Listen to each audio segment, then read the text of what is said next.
Hello guys! Hello Scorpio! Welcome dito sa aking channel, Kapalaran 888 Scorpio. Alamin natin kung anong messages, vibration, gabay, energy para sa lahat ng Scorpio. This is general reading. But this general reading ay mag-emphasize dito. Hahanapin natin yung message para sa usaping salapi, pera. Okay, Scorpio.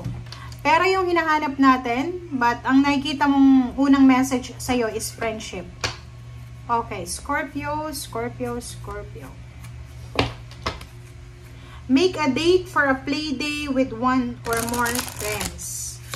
Masyado ka bang busy sa trabaho, sa ginagawa mo?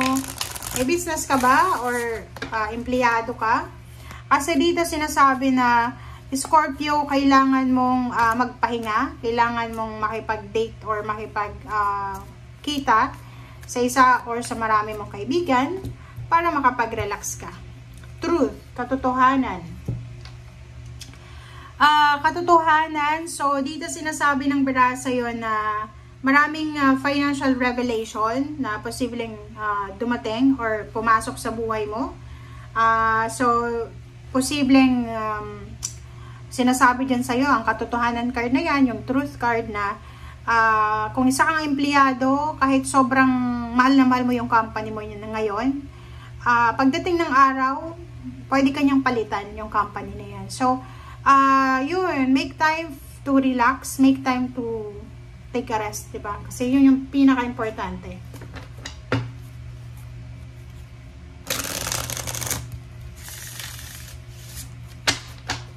Okay, Scorpio.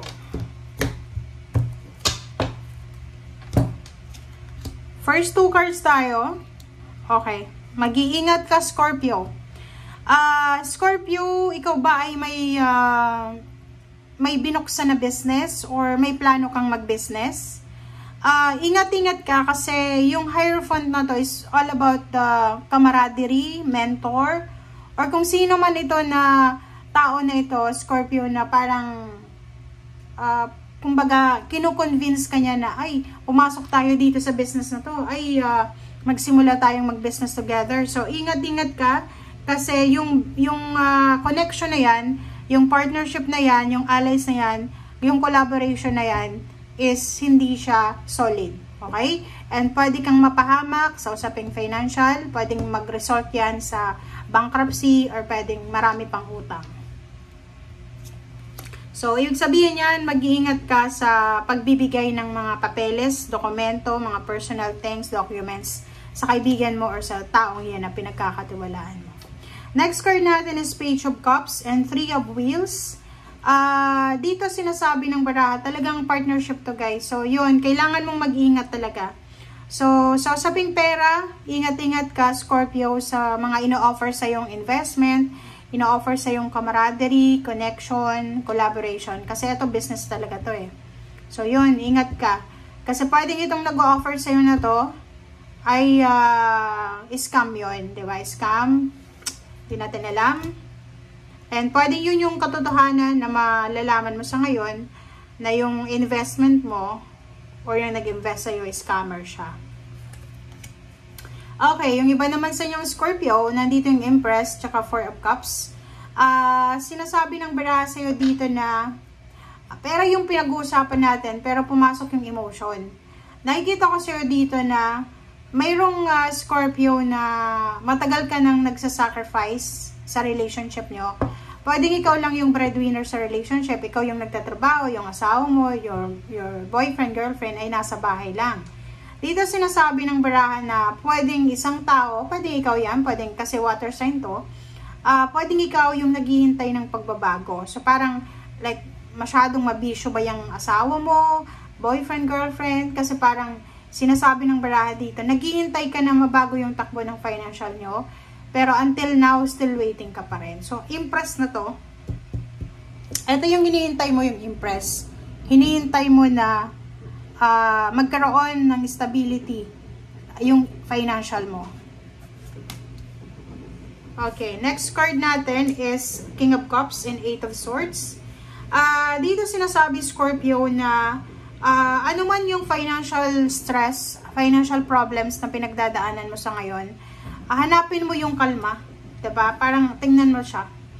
Kasi pwedeng ikaw ay nakakaranas ng financial stagnation, like yung kahit gusto mong mag-ipon pero wala kang ipon, breadwinner ka siguro, gastos dito, gastos doon. Dito sinasabi ng barahan na kalmahin mo ang sarili mo kasi ikaw lang yung makakapagbigay ng kalma niyan. Ikaw lang, like diba? Kung ikaw ay breadwinner, talagang ikaw ay nag-aalaga sa pamilya. So, kung ikaw ay magkakasakit, kung ikaw ay may problema sa health, walang sino man yung tutulong sa'yo kasi ikaw nga yung breadwinner. Okay? So, Queen of Wheels, and then, wow. But ang ganda dito kasi sinasabi dyan sa'yo, Scorpio, na kahit maraming pinagdaanan ka or pinagdadaanan kang financial problems, yung Wheel of Fortune is nandito pa rin. Yung Wheel of Fortune, sinasabi ng barahan na makakaalis ka dito sa 8 of Swords na to, sa financial stagnation, and mahahawakan mo yung pera na talagang deserve mo. Okay? So, parang ganun. Sa ngayon, kung halimbawa, ito yung pinagdadaanan mo, financial problems or financial scarcity, ano lang, go with the flow, gawin mo lang kung anong nararapat, kalma lang. Kasi nandito yung King of Cups, sinasabi, kalmahin mo yung sarili mo, lalo na in times na sobra-sobra yung problema. Okay? Okay, so 6 of Wands, and then wow. So, dito, sa last 2 cards mo, sinasabi ng baraha sa'yo dyan, Scorpio, na yung 6 of Wands is all about victory, success, recognition, awards, rewards, higher salary, higher possession, maraming good news, maraming benefits, pwedeng free travel, free house and lodging, maraming freebies dito, payments, payouts, bonuses. So, dito sinasabi na yung trabaho mo ay posibleng magkakaroon ng improvement. So, improvement sa work mo or job mo or career or business. Sinasabi sa'yo dito, Scorpio, ng baraha mo na on the way ka na, papunta doon sa victory and success. Ang galing nito kasi kung ikaw ay kasalukuyan ngayon na nakakaranas ng financial problems, this one, yung King of Wands, tapos 6 of Wands, Wheel of Fortune, Queen of Wheels, is parang magbo-boost yan ng self-esteem mo, 'di ba? Yung babalik ulit yung tiwala mo sa sarili mo.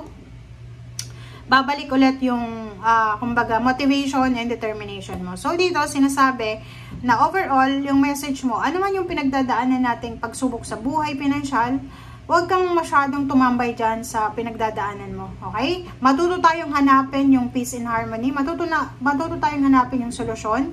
If yung solusyon na ginagawa mo ay hindi naman maganda or hindi nakakapagbigay sa'yo ng positive result, yun, maghintay ka, kasi yun yung sinasabi, wait, okay, wait, magkalma, kasi magbabago yung sitwasyon. Umiikot yung mundo araw-araw may pagkakataon tayong magbago ang sitwasyon na kung anong meron tayo. Okay? Thank you guys for watching. Bye!